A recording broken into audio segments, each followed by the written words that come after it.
one of the most challenging and difficult forms of traumatic experience to deal with is when the trauma took place prior to like age 3, and you've got the mechanisms to create linear narrative memory. And if the traumatic event took place in context of some of the primary relationships you had as an infant or young child.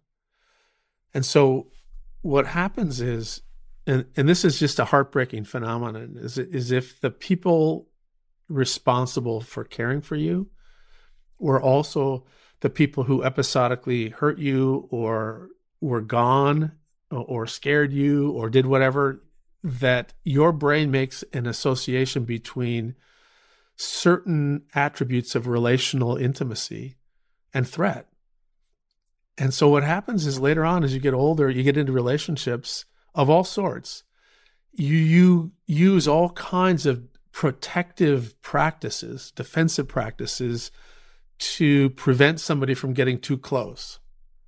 And if somebody does get too close, usually you adapt these maladaptive ways to drive them away.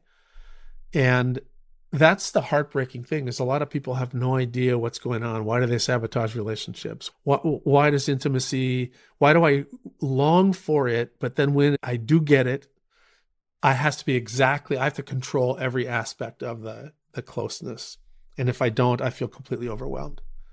And that's not always, but it's usually because there was some aspect of relational inconsistency early in life. And that's one of the harder forms of developmental trauma to kind of deal with.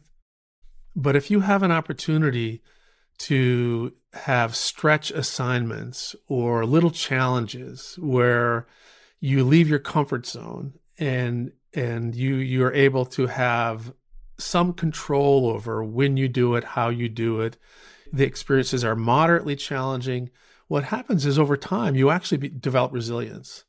And it can contribute to healing if you have a trauma-related sensitization. You know, there's this controllable but stressful challenge that you go take the challenge and you grow from it. That's how we grow. And an easy way to do that, I think, for a lot of people is to travel. I think traveling is one of those, Anthony Bourdain talked about it all the time. It literally is resilience building to kind of be uncomfortable in a new place.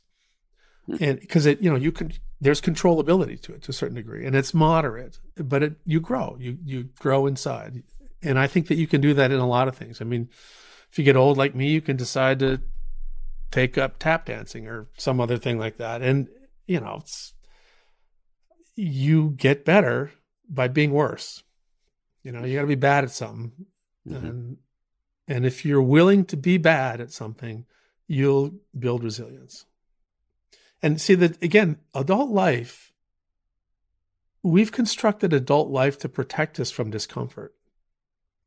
And so that means that you have to be the kind of person that has sort of a growth mindset, that I'm actually going to intentionally do something that takes more energy, more effort, it's going to make me feel uncomfortable. I'm going to look like a fool. But if you do that, you'll keep growing. If you don't, if you just say, I'm only going to do what I'm good at, and I'm going to do that all the time in the same way, every Thursday night, it's going to be the same thing. After a while, you just, you don't grow.